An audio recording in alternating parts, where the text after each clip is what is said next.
Damas y caballeros, que viva la democracia. Todo es felicidad, ¿verdad? Hoy voy a hacer un repaso de todas las noticias que están suscitándose actualmente en nuestro país. Hay una de esas con la que usted se va a dar cuenta que el gobierno de Noboa va a dejar al país en la M, en caso de que la asamblea no se oponga, aunque va a ser muy difícil. Les quiero poner un detalle importante. Lenín Moreno y Guillermo Lasso hicieron préstamos con el FMI y de esta deuda, bacán, ¿no? ¿Qué pasó después? Se pagó en plena crisis sanitaria en el Ecuador el señor exministro de Finanzas Richard Martínez. ¿Y qué sucedió en el país? Un escándalo. Y no quiero poner detalles de eso porque es algo muy penoso para nuestro país, para nosotros como ecuatorianos. Pero usted seguramente ya sabe de qué estoy hablando cuando puse el término crisis sanitaria. Luego llegó Guillermo Lasso e hizo otro préstamo. Y esto seguramente hubiese cubierto todo su periodo. Pero ahora llega Noboa, quien está usando el tiempo presidencial de Lasso y quiere hacer un nuevo préstamo con el FMI y dejar al Ecuador con una nueva deuda. ¿Y eso qué significa en pocas palabras? Que tendremos ministros como Richard Martínez, como lo fue en el gobierno de Guillermo Lasso y ahora como lo es en el gobierno de Noboa, que venga la crisis que venga, como lo fue la crisis sanitaria, no les va a importar lo que suceda con los ecuatorianos, pero sí van a preferir pagar la deuda al FMI. Eso ya está más que dicho y demostrado por si acaso. Empecemos entonces. Lo sospeché, desde un principio se comienza a rumorar en las redes sociales. Por esto fue el autosabotaje de Daniel Noboa a las hidroeléctricas, negocio redondo, pero ni con eso pagarán los 88 millones que le deben al SRI. Ecoelectric S.A.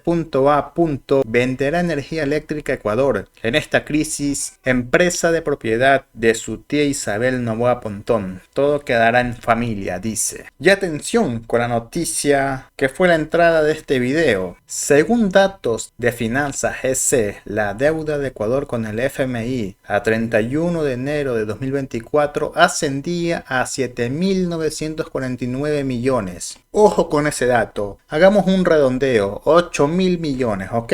Ojo con ese dato. Con el nuevo acuerdo por 4.000 millones, esta deuda aumentaría en un 51% hasta alcanzar los 11.949 millones. Noboa está prestando la mitad de lo que prestó Moreno y Lasso al FMI. ¿A dónde irá tanta plata? 4.000 millones, la mitad de la deuda actual con el FMI.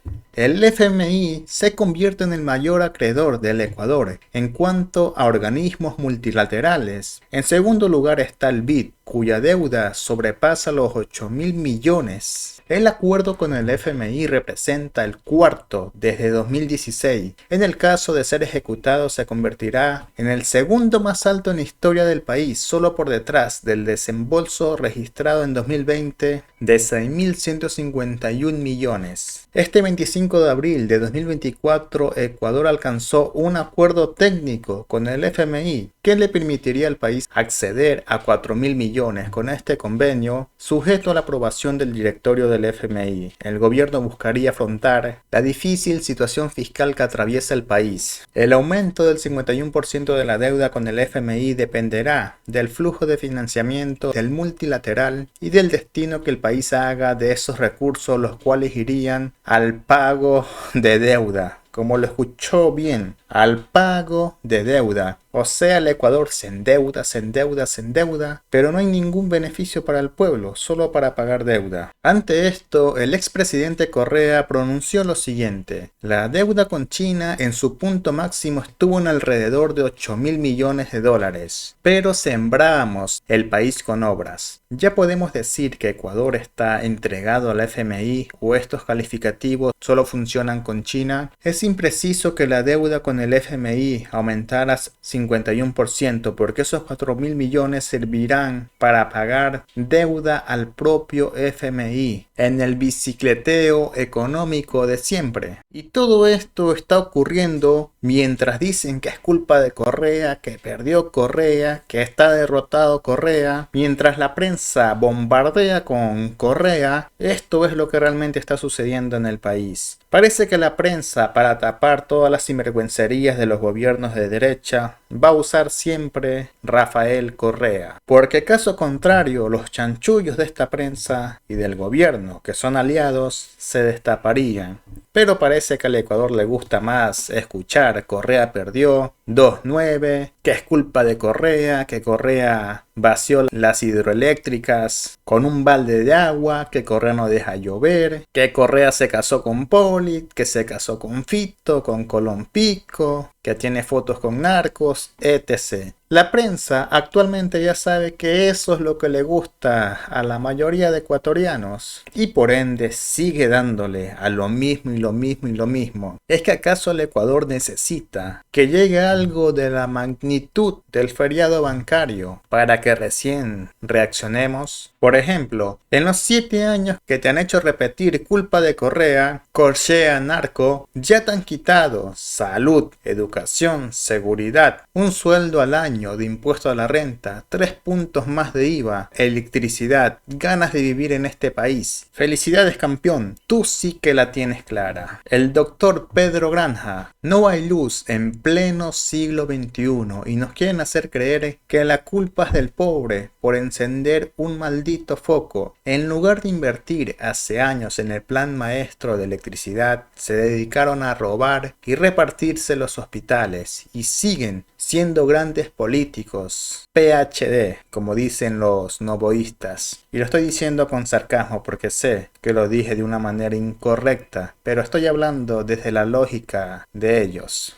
Y esa es la manera en que se vive actualmente en el país. Eso es lo que la mayoría de ecuatorianos, con tal de pegarse un par de risas e insultos, apoya, indirectamente quizás. Ya falta poco nomás para que sean 4.000 millones más de deuda del Estado ecuatoriano. Y amigos, hasta aquí he llegado con este video. Nos estamos viendo en un siguiente con más información. Sígueme y suscríbase para que esté siempre informado. Un día le dije a Guillermo Lazo, que me acusa todos los días por ahí, que habla barbaridades, que algún día le voy a decir las verdades de las reuniones que me invitó a su casa, a las reuniones con Jaime Nebot en el Banco Guayaquil, que buscaba él, que no consiguió de mí, y también algo más, que dice barbaridades, palabras insolentes, y que lo conozco de la época de Lucio Gutiérrez, ¿no? Entonces, así es la gente. ¿Por qué? ¿Por qué? ¿Por qué? Porque tocó las fibras, de un amigo también, que fue amigo, Charlie, como Charlie Pareja, como Carlos Pareja, ¿verdad? Que tuvieron que salir señalados, porque tuvieron que salir señalados, pues, por más amigos que sean. Si el equipo saca, eso salió, yo no puedo quitar, y la gente no entiende que no podía quitar. Ahí yo algún día dije en campaña que ahí cercanos a Lazo habían asesores que tienen glosas millonarias de más de cientos de millones de dólares. Es verdad, pues, es verdad, hay que decir la verdad, carajo, es malo. Y este infeliz dice por ahí barbaridades contra mí cuando me invitaba hasta su casa y me dio el asiento principal de su comedor con Gustavo Novoa, Ricardo Novoa y otros más. Así es la gente hipócrita como este señor. ¿Y qué buscaba? No sé, no entiendo. Porque tiene que ser seguramente con Carlos Pareja, ya vaya a ver las relaciones que tiene él con el Banco Guayaquil, pues. ¿Yo qué tengo que ver? Si él salió, no porque lo acusé. Carlos Pareja era un funcionario muy amigo de todos, una buena persona. O le jugaron sucio, o él jugó sucio. Yo no quiero justificar que sean las autoridades. La Contraloría son exámenes administrativos y cuando es indicio dice duda. Ese es el indicio. ¿Qué te diferencia a ti de Carlos Pareja? Pero yo no tengo nada que hacer. ¿Por qué? ¿De dónde acá Lazo comienza en la campaña? ¿Por qué? ¿Qué quería? Que en la auditoría que le hice a Lenín Moreno en Ginebra, que tenía que sacar culpabilidad, y la auditoría que yo le hice en Ginebra a Lenín Moreno es a la legalidad de los fondos del gobierno ecuatoriano a Naciones Unidas. ¿Eran legales? Legales, porque así estaban emitidos los decretos ejecutivos. Es que el Contralor no puede irse contra la ley, ni eliminar, ni poner, pues, autorizaciones. Ya va, es que no